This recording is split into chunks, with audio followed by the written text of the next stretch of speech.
Программа Capital обновляет свой формат, теперь еще больше обсуждения бизнес-тем. Особое внимание мы будем уделять малому и среднему бизнесу. Все же почти половину ВВП Кыргызстана обеспечивает МСБ. Это только по официальной статистике.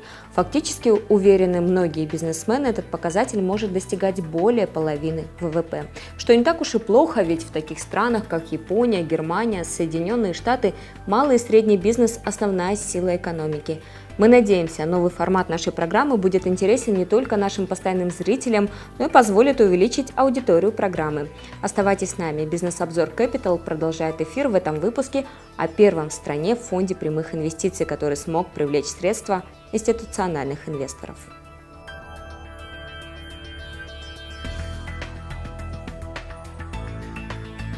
Осень 2018 года, пожалуй, войдет в историю бизнес-сектора Кыргызстана. В прошлом месяце о начале своей работы заявил первый фонд прямых инвестиций. Уставной капитал Highland Capital составляет $15 миллионов. Часть из них – инвестиции IFC, Международной финансовой корпорации Всемирного банка. Еще часть вложили частные инвесторы. Фонд готов инвестировать в кыргызские компании суммы, начиная от $800 тысяч. О том, в какие сферы будет инвестировать Highland Capital чуть позже, для начала немного цифр об инвестициях в целом. За 5 лет с 2013 по 2017 годы в Кыргызстане объем прямых иностранных инвестиций сократился на 36%. Но не все эти годы наблюдалась тенденция падения. В 2015 году был самый высокий приток прямых иностранных инвестиций – $1,5 миллиарда. Самый низкий показатель по поступлению прямых инвестиций был зафиксирован в прошлом году. В 2017 году поступило всего $617 миллионов. В этом году падение продолжилось. В первом полугодии приток прямых иностранных инвестиций составил $247 миллионов, что на 33% меньше, чем в первые 6 месяцев 2017 года. Когда, напомню, был зафиксирован самый низкий объем прямых инвестиций за 5 предыдущих лет. Это общие цифры, но если внимательно изучать структуру прямых инвестиций, то картина не радует. В 2017 году более 30% прямых инвестиций были привлечены в Кыргызстан в сферу обработки. Здесь необходимо уточнить, это не переработка, например, сельхозпродукции, которая оставляет добавочную стоимость. Это может быть в том числе и обработка полезных ископаемых. Затем следуют инвестиции, привлеченные в сферу научной и технической деятельности. Объем таких инвестиций составил $132,5 миллиона.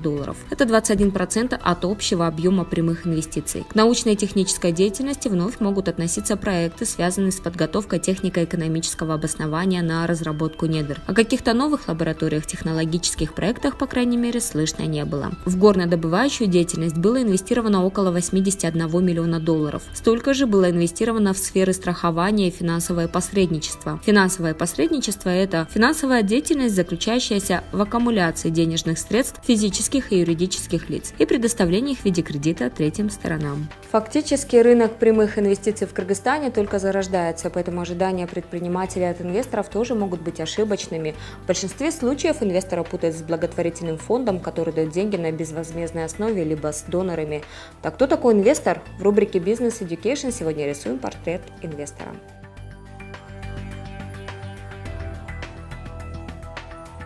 Инвестор – это не фея с волшебной палочкой. Это источник капитала. Он хочет разместить свои деньги в ваш перспективный бизнес, чтобы приумножить их за счет развития вашего дела. Нужен четкий план с точными ответами на конкретные вопросы потенциального инвестора.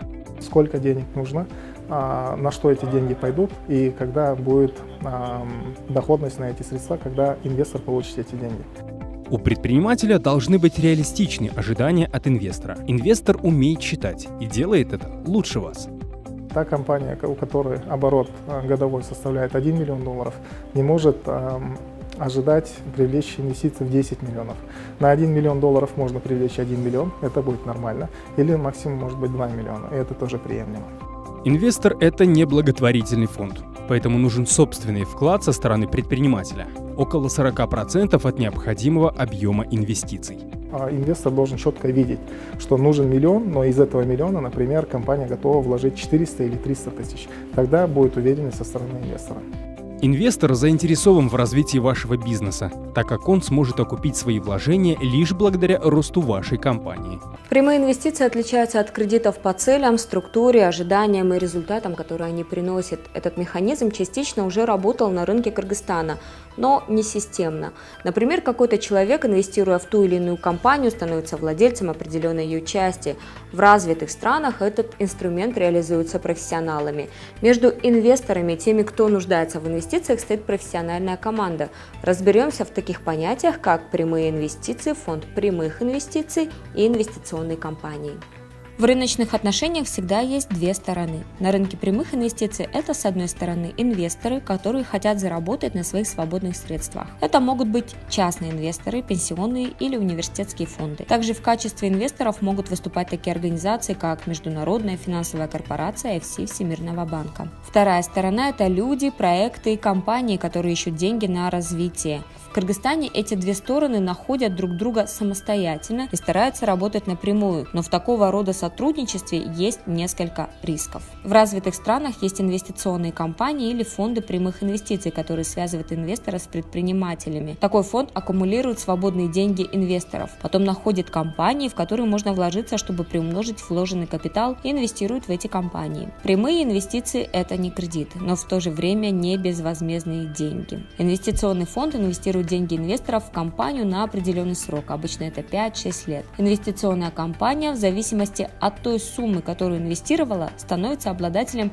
части этой компании. За это время инвестиционный фонд развивает компанию, у которой выкупил долю, а по прошествию срока, то есть примерно через 5-6 лет, зарабатывает прибыль, продав свою долю в компании гораздо дороже той цены, за которую ее покупал. Инвестор может также зарабатывать и на годовых дивидендах от деятельности компании. В отличие от банков, которые дают кредиты, инвестиционный фонд сам в первую очередь заинтересован в развитии компании, потому что от развития компании напрямую зависит его прибыль.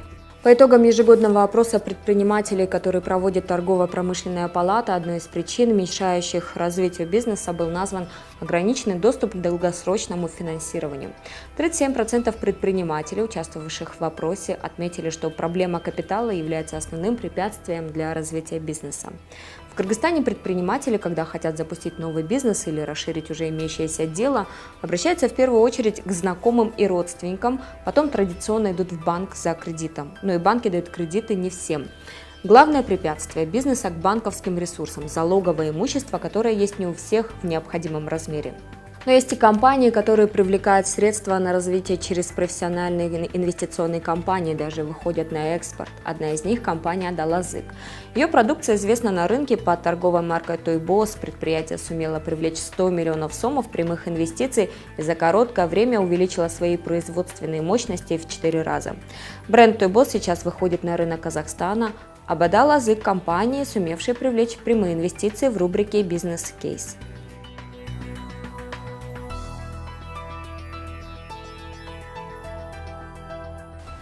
Этот цех компании «Адалазык», которая занимается производством мясных изделий, был построен в 2017 году. Компания возводила не просто новое здание, главная цель была на всех этапах производства внедрить стандарты и принципы ХАСП. Продукция «Адалазык» полностью отвечает международным требованиям, и ее можно беспрепятственно экспортировать. Для «Адалазык» это был качественный переход на новый бизнес-этап, и компания сделала его, понимая, что это необходимость после вхождения Кыргызстана в Евразийский экономический союз.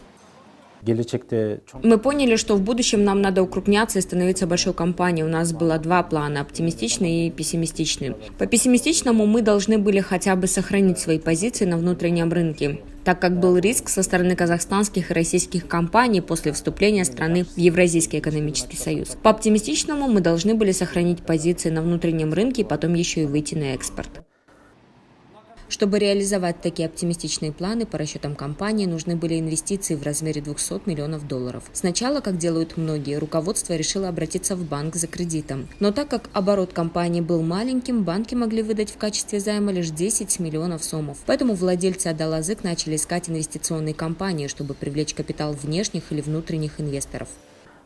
Когда этот капитал уже зашел в компанию, мы сверху получили еще 100 тысяч сомов у банка в кредит. Благодаря этим инвестициям мы смогли уже дополнительные средства привлечь. Ранее у нас был оборот маленький, а благодаря инвестициям оборот у нас увеличился, и банки готовы были дать нам уже больше. Привлеченные инвестиции были вложены в строительство нового цеха, закупку оборудования для производства. Часть средств потратили на приведение производственных процессов в соответствии с международными стандартами. Производственные мощности нового цеха 20 тонн в день. Сейчас на предприятии производят ежедневно 12 тонн продукции. Ранее готовая продукция реализовалась лишь на внутреннем рынке. Не так давно свою продукцию Адалазык начала экспортировать в Казахстан. В планах выход и на другие рынки. За столь короткое время компания смогла увеличить объемы производства в 4 раза. Кроме того, инвестор – это не просто источник свободных денег. Инвестор приносит с собой новые знания, технологии и опыт. Иногда участвует в управлении, улучшая менеджмент. И когда этот капитал уже зашел в компанию, банки готовы были нам дать 100 миллионов сомов. То есть чем еще нам помогли инвестиции? Благодаря им банки уже готовы были давать нам не 10 миллионов сомов, как ранее, а 100 миллионов. Мы подсчитали, если бы мы полагались только на собственные силы, то нам бы потребовалось 10 лет, чтобы достичь тех результатов, которые мы достигли сегодня. Но остались бы мы на рынке за эти 10 лет? Это вопрос, так как большая конкуренция, а может нас бы уже вытеснили другие компании.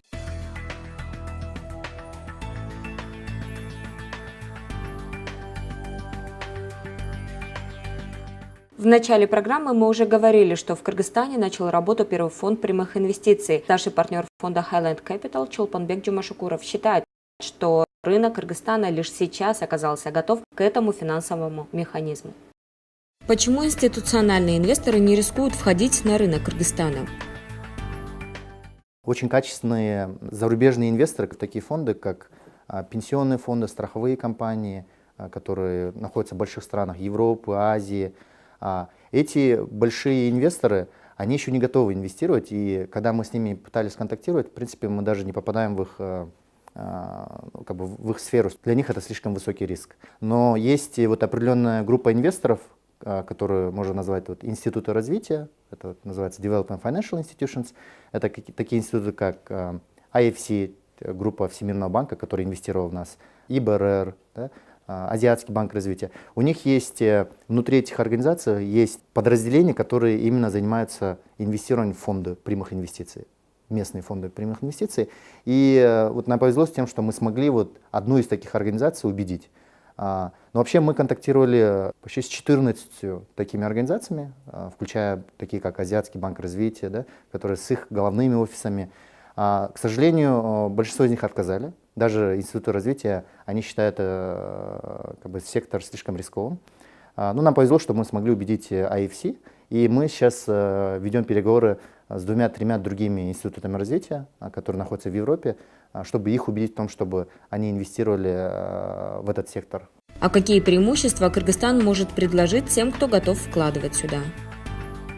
У нас нету контроля по капиталу, да, вот capital controls, то есть у нас, в принципе, свободный переток капитала из Кыргызстана, внутри Кыргызстана. И вот эти моменты, довольно либеральные механизмы, которые были уже установлены, задолго до нас, они очень помогали нам, потому что нам приходилось в основном бороться с тем, чтобы убедить те новости, которые там вокруг, это ситуация на месте не настолько плохая, как там показывается. Да. С какими недостатками в деятельности компании вы сталкиваетесь? Качество бизнес-плана, да, качество изучения рынка, да, качество вообще понимания бизнес-модели. Есть вот такие вопросы, тоже прозрачность бизнеса. Да. Вот такие моменты, конечно, существуют, и большинство проектов вот с такими недостатками приходят, но в какие-то моменты мы видим, что проекты более готовы, или мы видим, где есть потенциал для того, чтобы мы добавили свою полезность и тем самым вышли на следующий уровень. Какие механизмы будет использовать Highland Capital при инвестировании в компании? Основное предложение у нас это капитал, акционерный капитал или вот так называемые прямые инвестиции, когда мы можем предоставить прямые инвестиции в капитал компании для того, чтобы уже на 100% партнерских отношениях растить компанию вместе. У нас срок входа и выхода обычно 5-6 лет. После того, как мы войдем, мы хотим вместе вырастить компанию, и наша задача выйти из этой компании и вернуть средства нашим инвесторам. Также вот это у нас как бы основной продукт, да, основное то, что мы делаем. Кроме этого, у нас есть альтернативный продукт. Когда мы видим, что надо вот этот выход более структурировать, мы предлагаем такой продукт, как мезонина финансирование. Это такое гибридное финансирование, где имеет элементы прямых инвестиций, но в то же время мы смотрим для того, чтобы правильно структурировать именно выход. Не так, чтобы вот через 5 лет компания постаралась выкупить нас все. То есть мы это как бы дробим по частям, чтобы это было более приемлемо для предпринимателя и тоже менее рискованно для нас. Наша задача заключается в том, чтобы вот этот наш фонд проинвестировать в наши местные компании, у которых есть большие амбиции стать, мы это называем, у нас лозунг региональные чемпионы. То есть мы хотим взять такие компании, как Toyboss, в них вложиться, чтобы они могли построить современные заводы и с помощью новых технологий, новых производственных мощностей, нового менеджмента сильного, чтобы они смогли конкурировать на региональном уровне, чтобы такие у нас чемпионы появились. И тогда у нас больше будет успешных, наверное, успешных примеров. Ну, кроме этого, в принципе, я уверен, что есть примеры, просто надо их искать. Тот факт, что фонд Highland Capital смог привлечь не только частных инвесторов, но и такого институционального инвестора, как Международная финансовая корпорация, можно назвать большим успехом. Но помимо этого еще это и большая ответственность и риск, потому что от результатов работы Highland Capital очень зависит, как институциональные инвесторы и частные инвесторы, как иностранные, так и местные, кыргызстанские, будут принимать решения о возможности инвестирования в Кыргызстане. Сейчас в рынок Кыргызстана слабо верят не то, что иностранные, местные инвесторы. На чем основано такое недоверие, объясняет руководитель офиса Международной финансовой корпорации в Кыргызстане Мартин Негеля. Мы здесь, можно сказать, создаем рынок risk capital. Это, можно объяснить, это капитал, который носит больше риска, чем обычные финансовые продукты, чем банки и микрофинансовые институты. Притом менеджмент должен играть немаленькую роль в управлении этих компаний. Поэтому самое главное по нашему опыту по всему миру в таких странах, как Кыргызстан, это, во-первых, качество управления фонда. Самое главное – это опыт менеджеров этих фондов. Во-вторых, нельзя слишком рано специализироваться. Мы говорим о маленьких странах. Здесь нельзя стать крупным фондом по, скажем, промышленности или по IT. Это пока рано. Пока нам надо просто застать фундамент, чтобы потом уже дальше специализироваться. Это во-первых. И во-вторых, очень важно принимать стандарты, которые соответствуют уже международному уровню. Это касается прозрачности, это касается качества оперативного менеджмента, управления, это и касается качества и глубокости корпоративного управления в этих компаниях. Конечно, это МСБ, поэтому все это шаг за шагом реализуется. Мы это понимаем прекрасно. Но тем не менее, если вы не raise the bar, если вы не поставите маяк высоко на холм, остальным будет сложно ориентироваться. Мы хотим создать пример для всех остальных, которые хотят реализовать прямые инвестиции, которые хотят местный капитал, которые хотят профинансировать такие фонды, и, конечно, тем бизнесменам МСБ, которые хотят привлекать прямые инвестиции. Во всех компаниях, в которые будет инвестировать Highland Capital, фонд будет вводить корпоративное управление. Для инвестиционного фонда это возможность контролировать деятельность компании. Уточню, что инвестиционный фонд не будет вмешиваться в операционное управление или повседневные дела компании, но будет контролировать деятельность компании через совет директоров. Корпоративное управление для большей части бизнеса бизнеса Кыргызстана понятие новое. Как правило, корпоративное управление предполагается в открытых или закрытых акционерных обществах, таких как Кумтор, аэропорт Манас. Но развитые рынки отличаются тем, что и в обычных обществах с ограниченной ответственностью присутствует корпоративное управление. Разберемся, что это такое.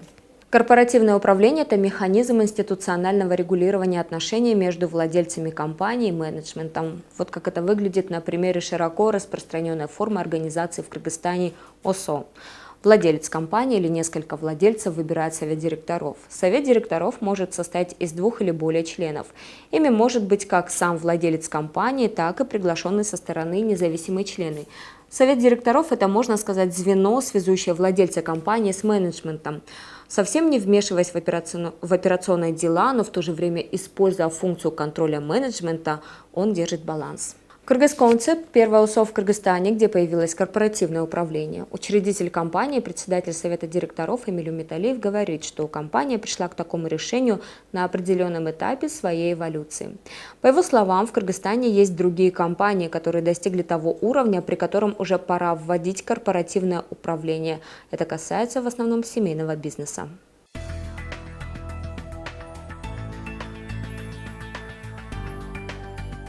Кыргызконцепт столкнулся с вызовом, мы теоретически это предполагали, с ростом компании. Возникают вызовы взаимодействия между институтами различных уровней. И всегда есть соблазн, это классика везде, всегда, в семье, в предприятии, в государстве, узурпации власти самым активным или сильным актором внутри этой системы. И вот Кыргызконцепт предполагал, что компания будет расти, и по мере роста надо сбалансировать систему взаимодействия. Сейчас мы зарегистрировали устав, и самое главное, от имени владельцев создан совет директоров.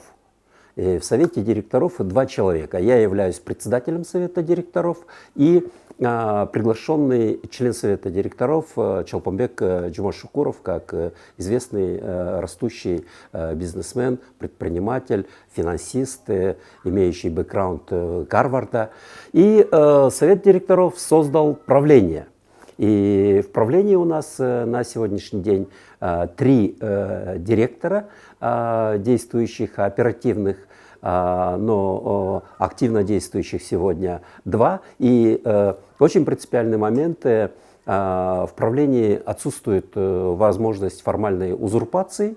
Они все решения, главные решения для компании должны принимать только согласованно, желательно консенсусом. От владельцев совета директоров, а от совета директоров правлению очень много передано полномочий для большей оперативной ответственной работы. Ну и дальше мы сейчас выстраиваем систему контролинга, чтобы обеспечить прозрачность и подотчетность.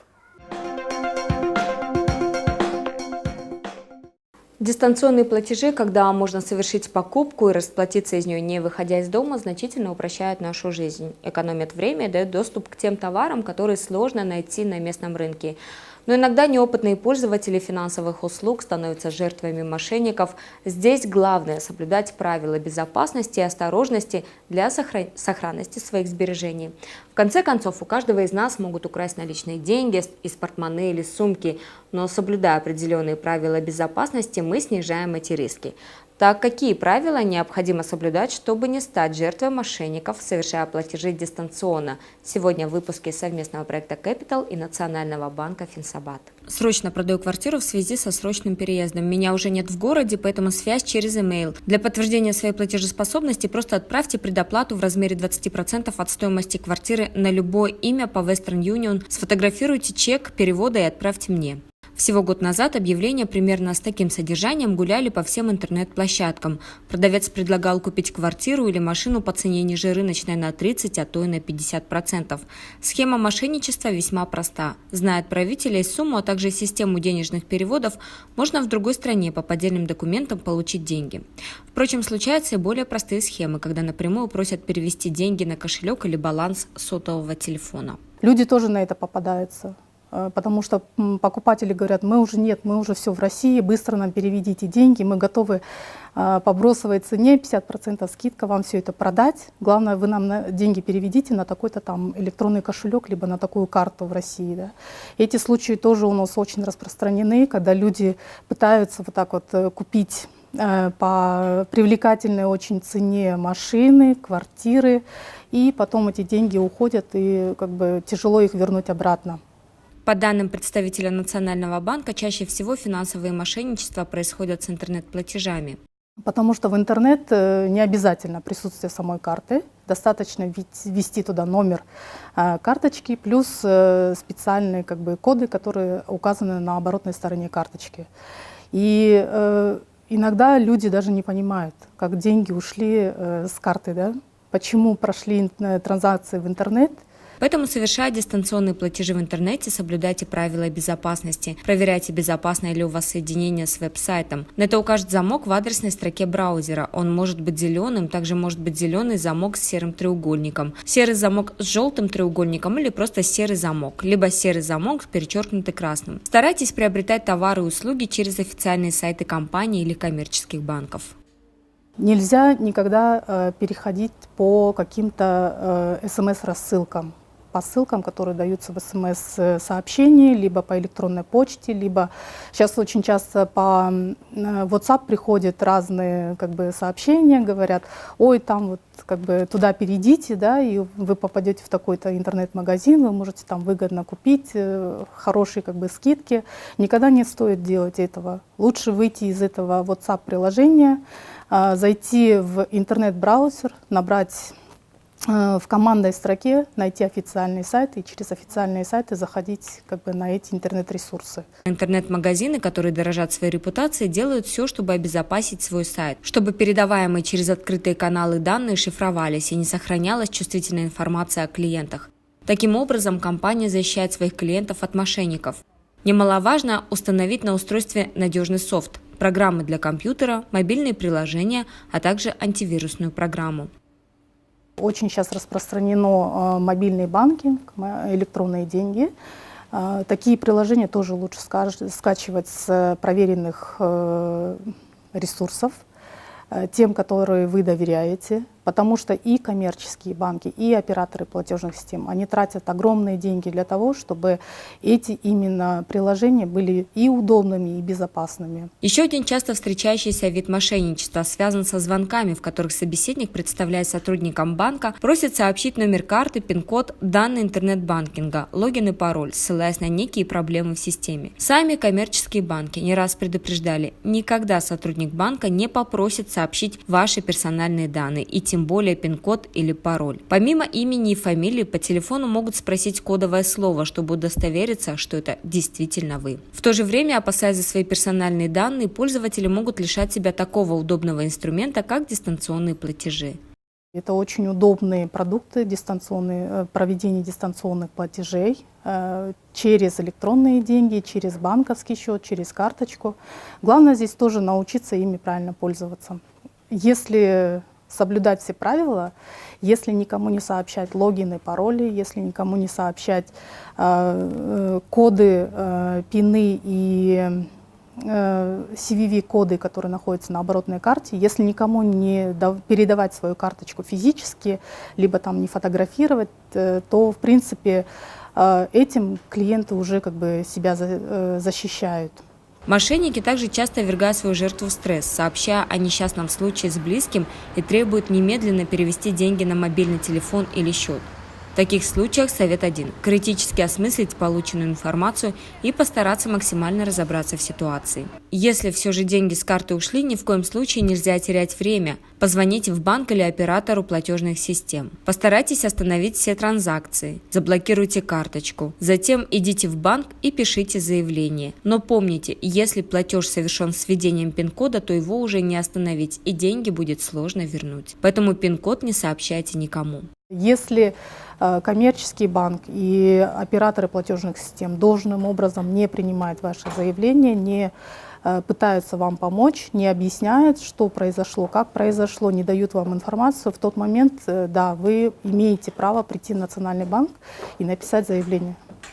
Национальный банк уже будет проверять, насколько коммерческий банк, оператор платежных систем соблюли все требования Национального банка, в том числе и по внутреннему контролю, по безопасности, и как они дальше обслуживают своего клиента. В принципе, риск быть украденными есть у любых денег. Даже ваш кошелек может стать добычей ловкого карманника. Но правила безопасности, выработанные годами использования наличности, позволяют нам уберечься от краж. Аналогично и правила, применимые к электронным деньгам, необходимо тоже сделать привычкой. На сегодня все. Менее чем через неделю смотрите новый выпуск программы Capital. Напомню, обновленной программы о новостях бизнеса в Кыргызстане и мире расскажет моя коллега Назгуль Конурбаева на кыргызском языке уже в понедельник. Всего вам доброго!